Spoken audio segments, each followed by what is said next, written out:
أجمعين أما بعد فأعوذ بالله من الشيطان الرجيم بسم الله الرحمن الرحيم يا أيها الذين آمنوا لا تبطلوا صدقاتكم بالمن والأذى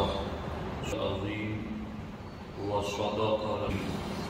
انتہائی احترام و عقیدت کے ساتھ حضور سید المرسلین خاتم الانبیاء شفیع المذنبین رحمت للعالمین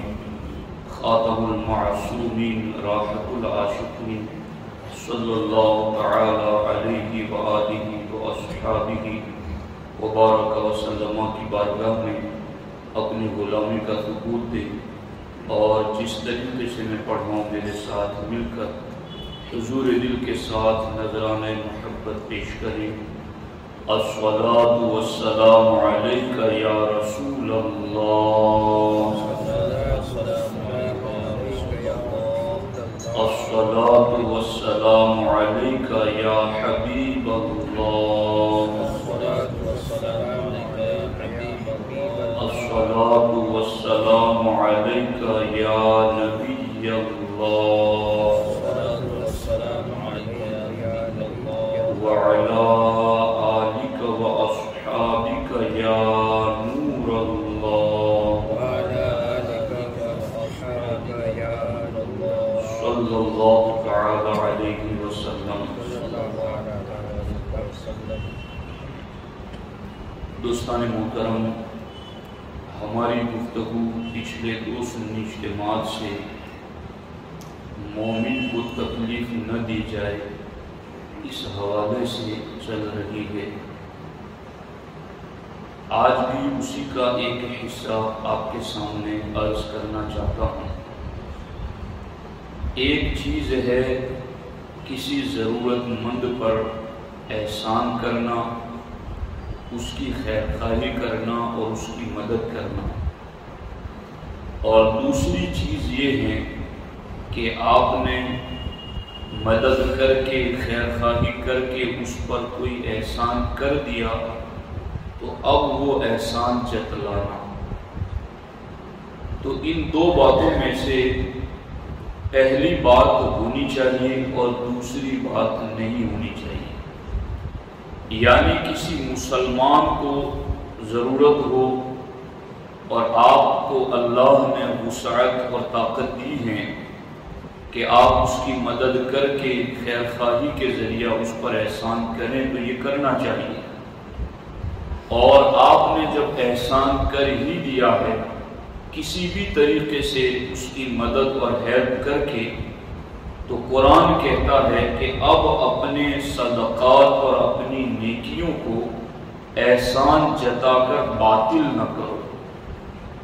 تو وہ احسان جتانے کو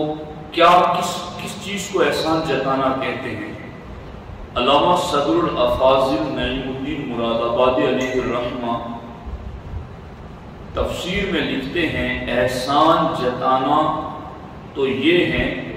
کہ دینے کے بعد دوسروں کے سامنے اظہار کرے کہ ہم نے تیرے ساتھ ایسے ایسے سلوک کیے، اور اس کو رنجیدہ کرے اور اس کو تکلیف پہنچائے۔ تو یہ ہے احسان جتانا۔ کسی پر احسان کرنے کے بعد اسے یوں کہا جائے کہ میں نے تمہیں فلاں فلاں چیز دی ہیں، اور سارے احسانات گنوا کر ان احسانات کا مذاق کرکرا کر دے، تو اس کو احسان جتانا کہتے ہیں۔ اب میں آپ کے سامنے ہمارے بزرگوں کا طریقہ رکھنا چاہتا ہوں کہ ہمارے بزرگان دین جب کسی کے ساتھ کوئی بھلائی کرتے، کسی کی مدد کرتے،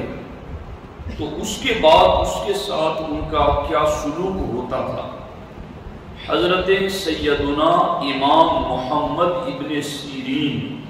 رضی اللہ تعالی عنہ نے ایک شخص کو سنا کہ وہ دوسرے سے یہ کہہ رہا تھا کہ میں نے تیرے ساتھ بھلائی کی اور یہ کیا وہ کیا،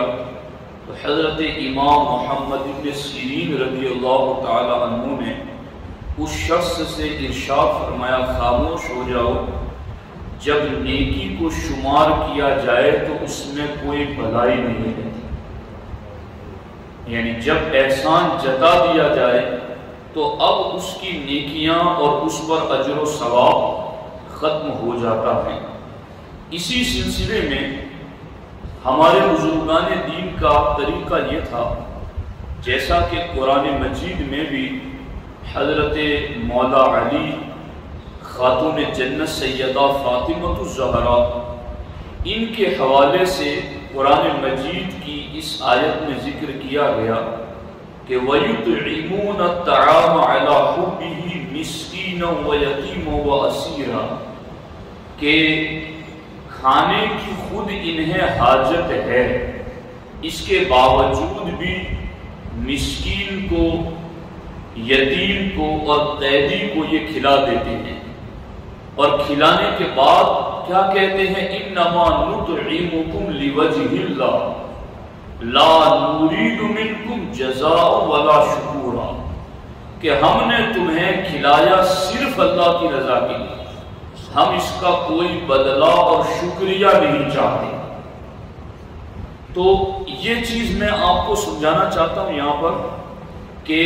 ہم مسلمان ہو کر کسی مسلمان کے کام آئیں، ضرورت پوری کریں، مدد کریں، ہیلپ کریں، اس پر احسان کریں، تو یہ چیز بہت اچھی ہے۔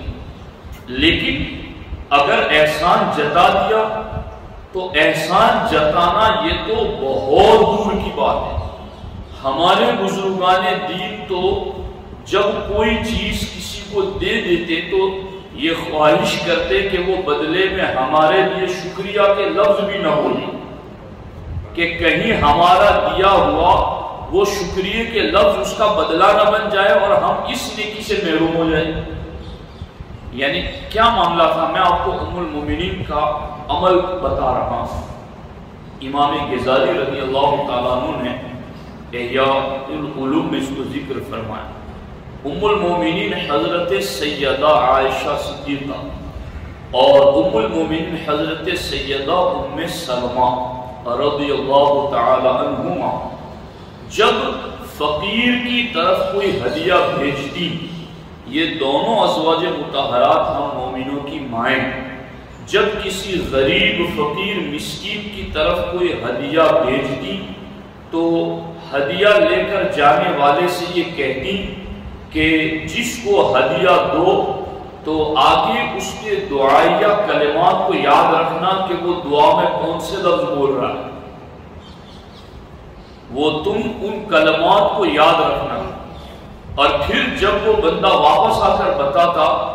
کہ آپ کی طرف سے یہ ہدیہ فلاں فقیر کو پہنچایا اور اس نے دعا میں آپ کے لیے یہ جملے کہے ہیں، تو ام المومنین اس جیسے کلمات کے ساتھ جواب دیتی اور فرماتی کہ اس کی دعا جو اس نے اس لفظ سے ہمیں دی ہے، ہم نے سیم اسی طرح کے لفظ سے اس کو دعا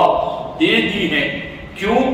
کہ دعا کے بدلے اس لیے دعا دی ہے تاکہ ہمارا صدقہ محفوظ رہے۔ غور کیجیے آپ، تاکہ ہمارا صدقہ محفوظ رہے، کہ کہیں ایسا نہ ہو کہ ان کا ہمیں دعا دے دینا یہی ہمارے صدقے کا بدلہ بن جائے۔ اب آج ہماری پوزیشن کیا ہے کہ دینے والا اس بات کا خواہش مند رہتا ہے کہ وہ ہمارا شکریہ ادا کرے، حالانکہ کوئی کر لے تو وہ کرنا چاہیے کہ کوئی ہم پر کچھ احسان کرے، ہم اس کا شکریہ ادا کریں کہ تم نے ہماری خیرخواہی کی مدد کی۔ لیکن دینے والا دیتے وقت اگر یہ گمان رکھتا ہے کہ یہ میرا شکریہ ادا کریں، یہ میرے دباؤ میں رہیں، یہ میری ہاں میں ہاں ملائیں، میرے ہر سیاہ سفید پر پردہ ڈالیں، میری غلطی کو بھی اچھائی بنائیں اور اچھائی سمجھے، اور کبھی میرے خلاف نہ کچھ کہیں نہ کچھ کریں، میں چاہے جو بھی کروں اور میں اس کو اپنے احسان تلے دبا کر کے رکھوں، اگر اس طریقے سے کوئی کسی پر احسان کرتا ہے تو پھر ازواج مطہرات کی اس عمل سے اس کو سیکھ لینی چاہیے کہ مومنوں کی ماؤں کا طریقہ یہ تھا کہ وہ دینے کے بعد اگر دعا کے لفظ بول جاتا ہو تو یہ بھی اسی طرح کے لفظ سے اس کو دعا دے دیتی اور باضابطہ یہ کہتی کہ یہ دعا اس کی دعا کا بدلہ ہو گیا تاکہ ہمارا دیا ہوا صدقہ اللہ کی بارگاہ میں ثواب کے لیے محفوظ ہو جائے۔ غور کیجیے آپ کہ یہ ان کا عمل تھا۔ بلکہ میں آپ کو بتاؤں کہ ایک بزرگ ان کی عادت، اللہ اکبر، کیمیائے سعادت میں اس کو بھی امام غزالی رضی اللہ تعالیٰ عنہ نے لکھا کہ ایک بزرگ نے کسی کی دی ہوئی چیز واپس کر دی۔ ان کو علم میں رہا ہوگا کہ یہ کہیں احسان جتائے گا، تو اس کی دی ہوئی چیز، یعنی میں اصل جس ٹاپک پر چل رہا ہوں وہ مومن کو تکلیف دینا ہے۔ قرآن نے کہا نا بالمن والاذی، احسان جتا کر اذیت دے کر کے نیکیوں کو صدقات کو باطل نہ کرو۔ تو وہ جو تکلیف دینے کے بارے میں حدیث میں نے گزشتہ اجتماع میں آپ کو سنائی تھی کہ وہ کھجائے گا جہنم میں تو اس کا سارا گوشت جڑ جائے گا اور صرف ہڈیاں ہی ہڈیاں رہ جائیں گی، تو اس کو پوچھا جائے گا کہ تمہیں تکلیف ہو رہی ہے؟ کہا بہت تکلیف ہو رہی ہے۔ تو اس وقت اس کو فرشتے کہیں گے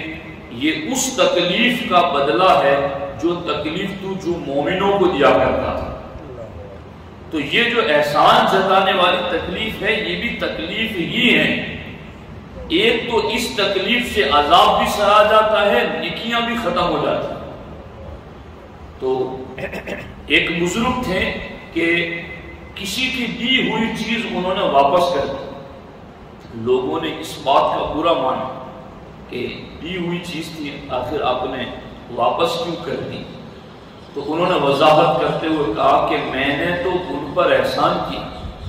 اگر ان کی چیز میں نے واپس کر دی ہے تو میں نے تو ان پر احسان کیا ہے کہ اگر میں ان کا عطیہ قبول کر لیتا تو وہ مجھ پر احسان جتاتے، اس طرح سے ان کا مال بھی جاتا اور ثواب بھی جاتا، تو میں نے اس لیے ان کا مال واپس کر دیا، قبول نہیں کیا ہے، تاکہ ان کا مال ان کے پاس رہے اور نہ احسان جتانے کی بات ہے، نہ مال ان کا جائے نہ ان کا ثواب جائے۔ تو میں نے تو اگر ان کی چیز واپس کر دی تو ان پر احسان کیا ہے۔ غور کیجیے، یہ بزرگان دین کا طریقہ تھا۔ بلکہ ضرورت مند کی مدد کرنا اور اس کی خیرخواہی کرنا، اس کی ہیلپ کرنا، اس کے طریقے ہمارے بزرگوں نے کیا کیا اپنا رکھے تھے۔ اللہ اکبر، امام زین العابدین رضی اللہ تعالی عنہ، اللہ اکبر، اللہ اکبر، اللہ اکبر، ان کی سیرت میں نے پڑھا کہ تقریباً 100 گھروں کے قریب حضرت امام زین العابدین رضی اللہ تعالی عنہ راشن اور اناج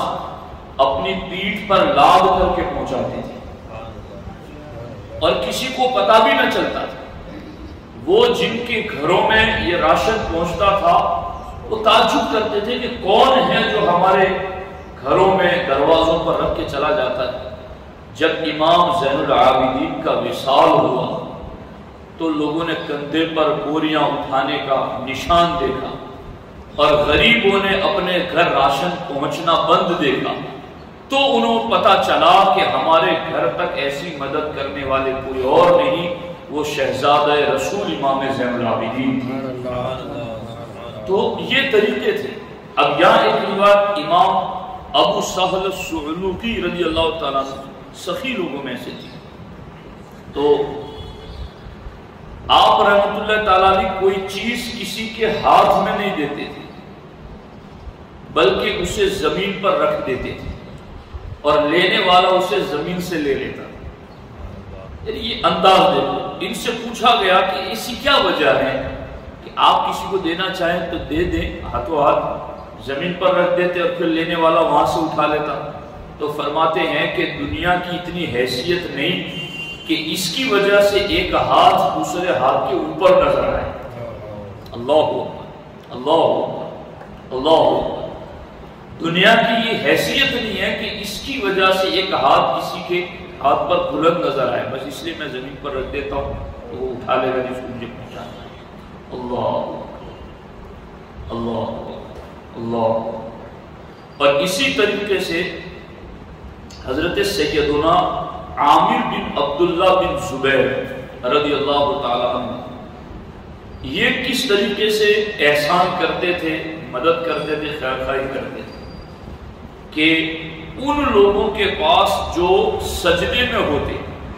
نماز ادا کرتے سجدے میں ہوتے، ان لوگوں کے پاس درہم و دینار کی بری ہوئی تھیلیاں لے کر جاتے جب وہ نماز پڑھتے،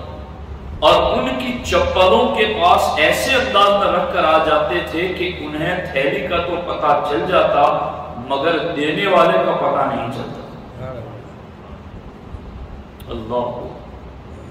اب ان کی اخلاص کو ہم بس سن ہی تو سکتے ہیں۔ اللہ ان کے صدقے ہم سب کی مغفرت فرمائے۔ کیسے لوگ رہے ہوں گے، یعنی ان کے عمل میں اخلاص اور اللہ کی رضا کتنی غالب۔ ریاکاری دکھاوے کا مطلب آپ دیکھ رہے دور دور تک کوئی گزر نہیں، کہ انتظار کرتے ہیں کہ لوگ نماز کے لیے جائیں، سجدے میں جائیں، تو باضابطہ نماز میں بھی سجدے میں جائیں تب وہ ان کی جوتوں چپلوں کے پاس رکھ کر کے چلے آتے۔ کسی نے ان سے عرض کیا کہ آپ خود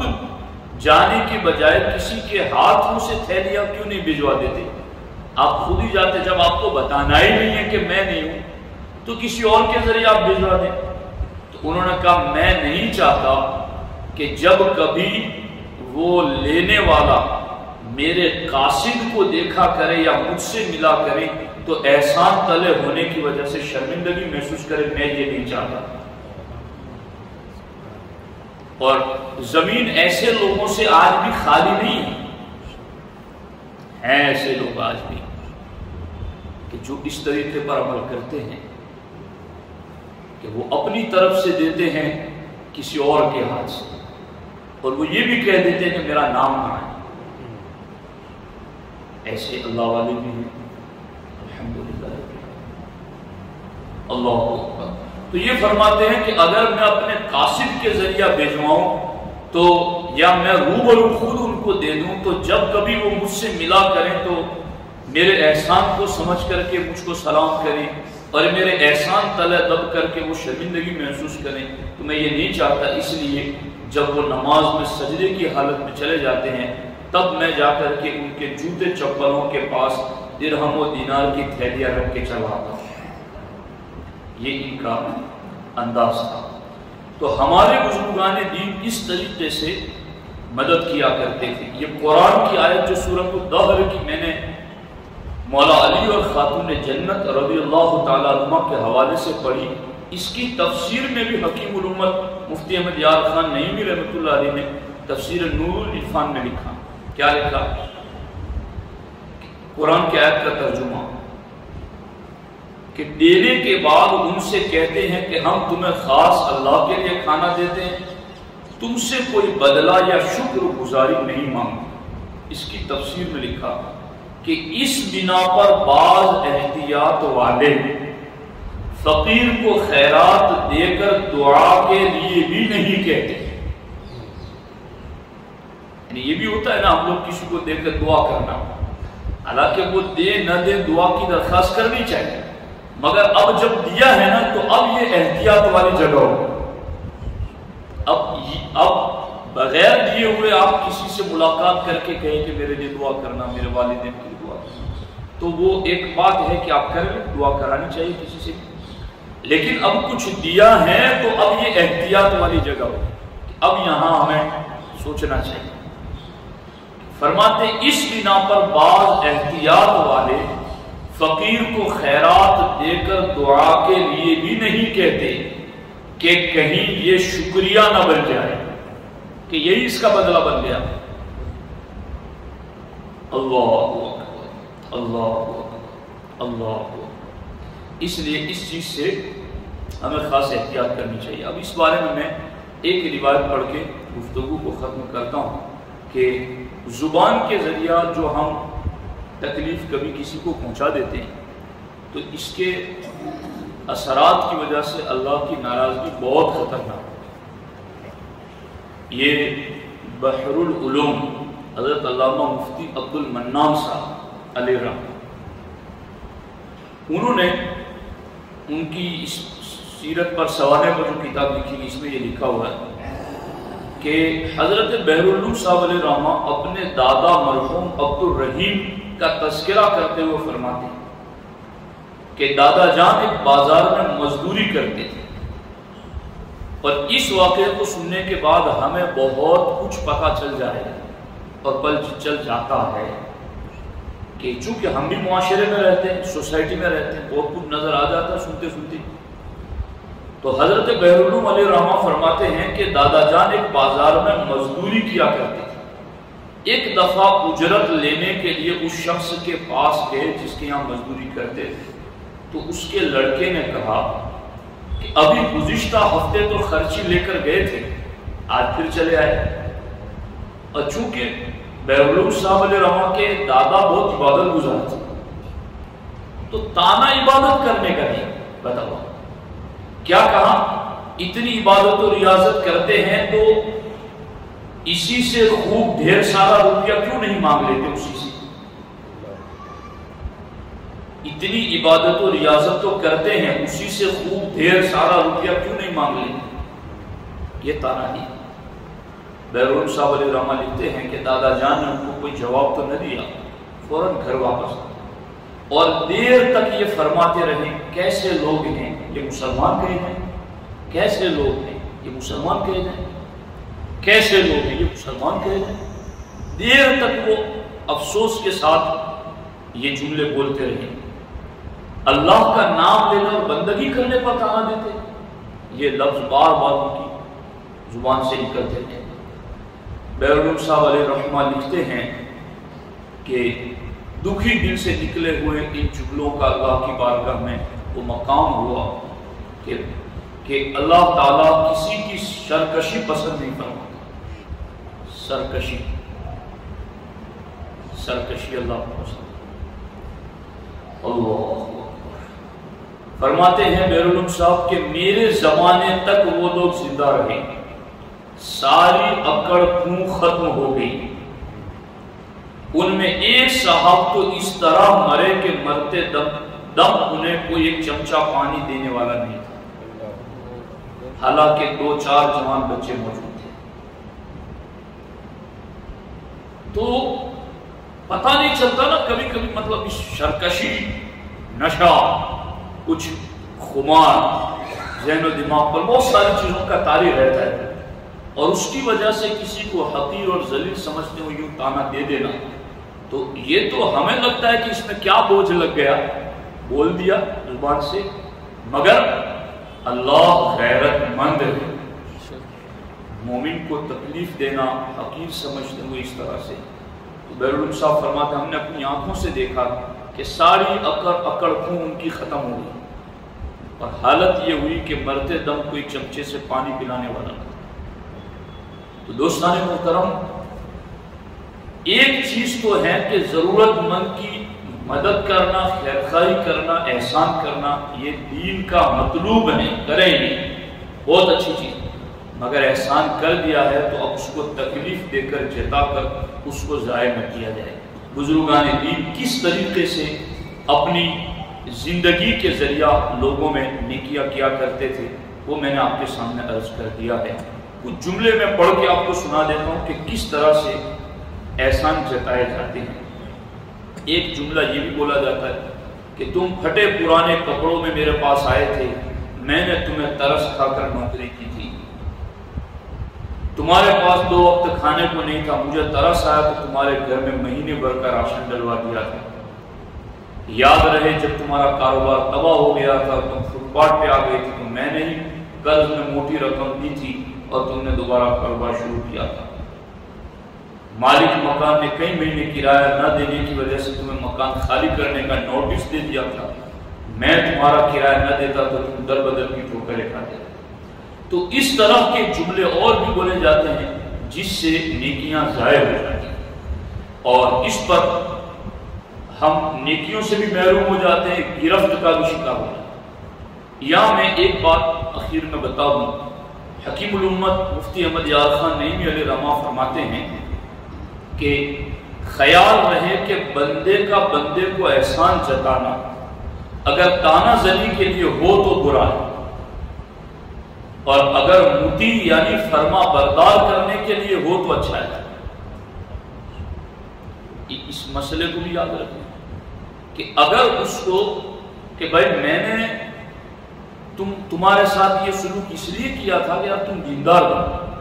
اب تم تو نماز کی طرف بھی نہیں آتے، تو اگر اس کو یہ بات کہی ہے تو یہ دیندار بنانا تو یہ اچھی ہے، اس میں گناہ نہیں۔ سمجھ آ رہی؟ فرماتے ہیں اللہ تعالی یا رسول اللہ صلی اللہ علیہ وسلم نے بہت جگہ اپنی نعمتوں کے احسان جتائے ہیں تاکہ بندے اس کی اطاعت کریں، اس کا احسان مانیں، اور یہ اسی کا کام ہے۔ سمجھ آ رہی ہے کہ نہیں آ رہی؟ تو اس لیے اب اس قسم کا کون بتاتا ہے؟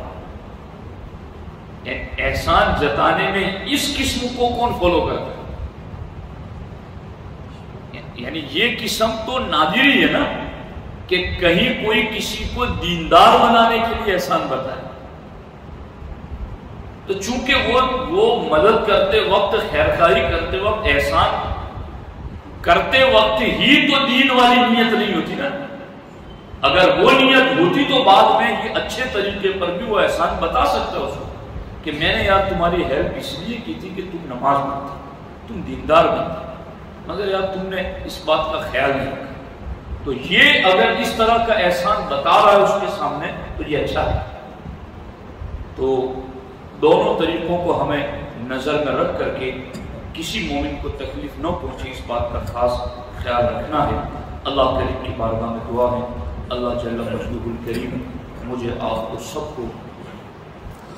اپنی نیکیوں کو ضائع ہونے سے بچانے کی توفیق عطا فرمائے۔ السلام علیکم ورحمۃ اللہ۔